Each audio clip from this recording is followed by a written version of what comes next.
Alright. This is a tutorial to show you guys how to switch out the tact switches on the MPC 3000.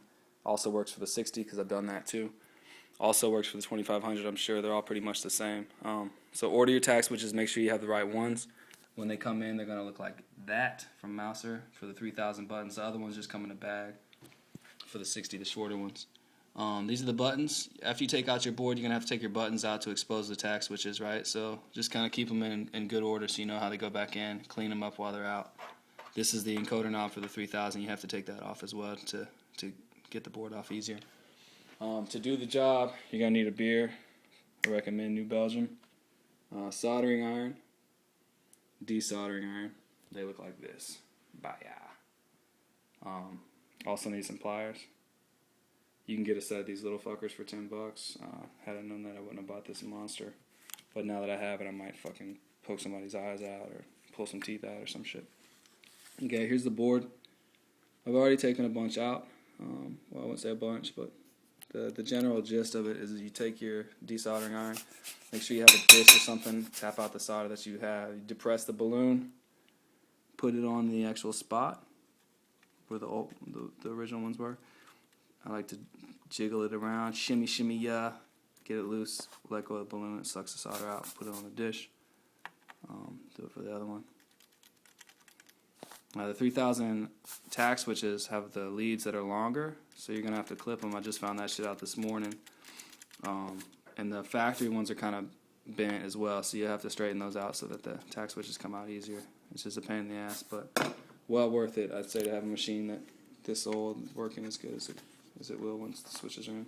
So, yeah, I took that one out, and boom, you just pull the button out on the other side. When it comes to putting a new one in, you just take your new one. I'm going to try to set this phone over here.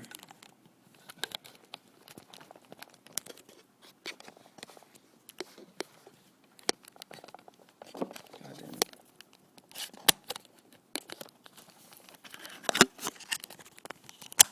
Fuck!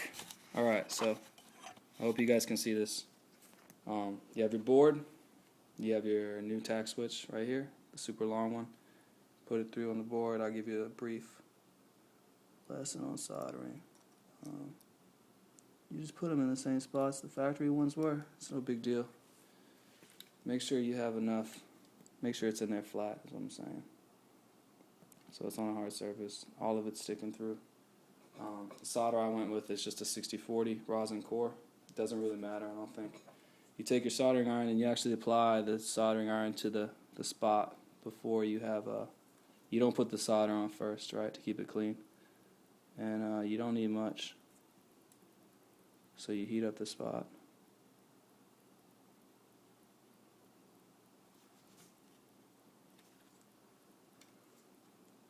This is hard to do on camera, but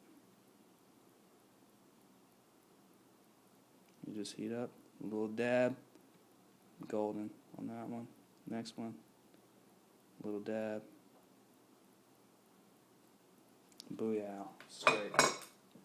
So the switch is in. Check it out, make sure it's even. This one looks a little crooked. It's not even a big deal. You just put the solder on the spot, loosen it up, and push it through. Make sure it's in there straight. You don't, I mean, obviously if you do it right the first time, you don't have to worry about that. So they're in there. Golden. Just clip the leads, right? 1, 2. Get the other one I had in there. 3, 4. Boom. And that's it, man. New tact switches. Install it the same way you got it out, and you should be golden. Work like a charm. For what, $20 for all the switches. You know, plus the tools. But you're going to need tools anyway in life. Young ones, get good tools. Hang on to them. Don't let anybody borrow them. And that's it. I hope that helped everybody. My first video ever on the iPhone camera. So, peace.